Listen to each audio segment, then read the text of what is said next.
town here dealing with that as an issue. Yeah.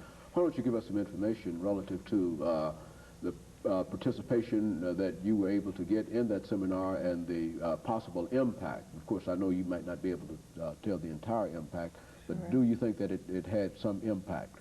Well, I certainly hope so. Those things are difficult to measure. We had a number of counselors and therapists from the community and some ministers who came. And the basic idea was to help those individuals identify domestic violence when they see it among their clients, to get across the message that one thing that we do know about the treatment of this problem is that marriage counseling does not work.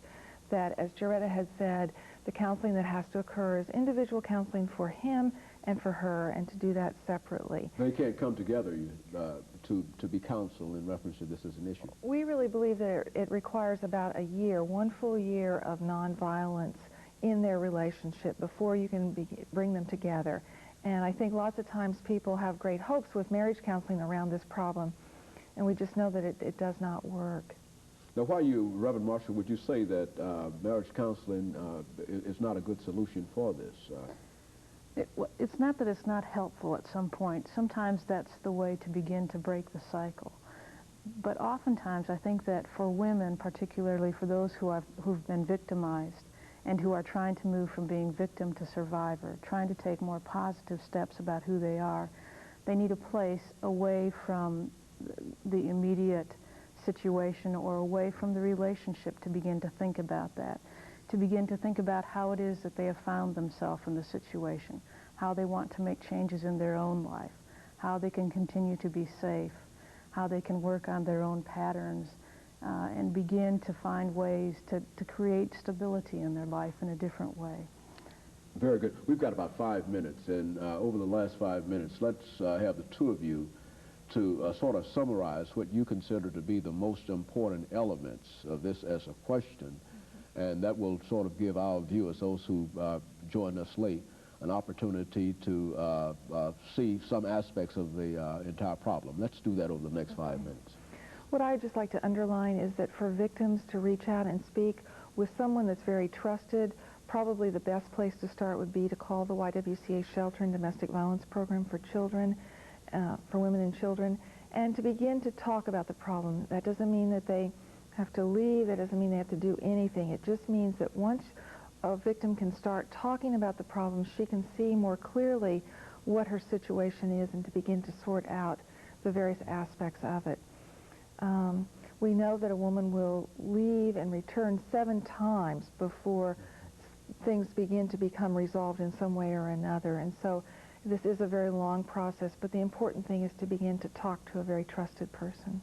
Now, what about deaths involved in domestic violence? I think we should say something to that because I think the Surgeon General had some information relative to that. We know that there are each year in this country alone 4,000 deaths that are caused as a result of spousal abuse or relationship abuse, and that about 6 million women each year are affected in some way physically by this problem. So it is a serious medical problem. Very absolutely. Good. Reverend Marshall.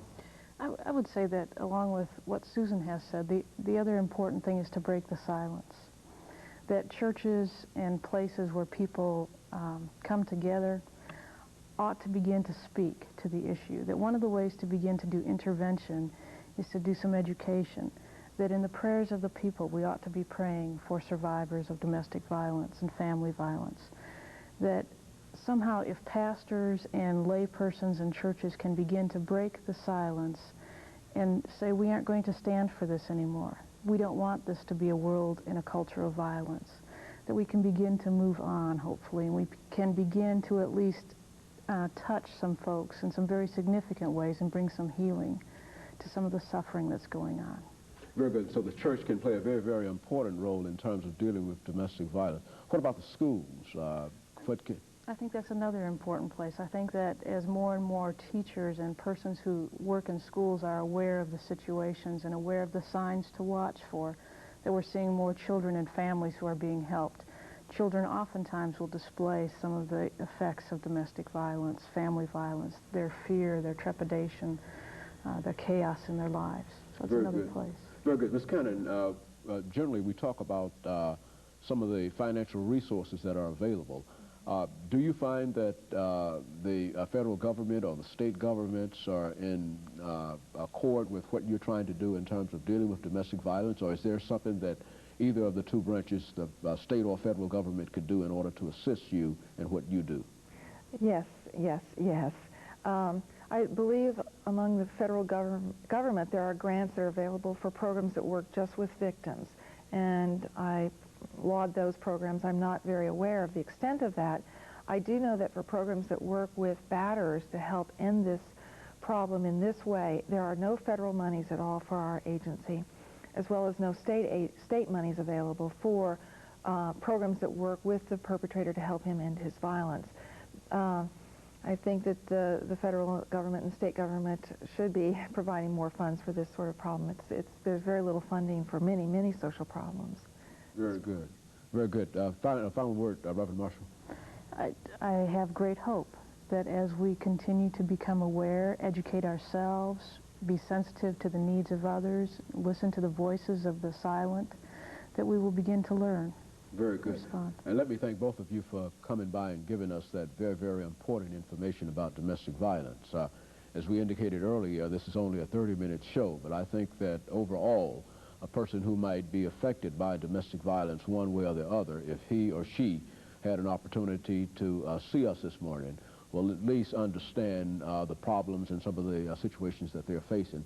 And again, let me thank the two of you for giving us that information. And let me encourage you to tune in again next week for another informative edition of Comments. Thank you and good morning.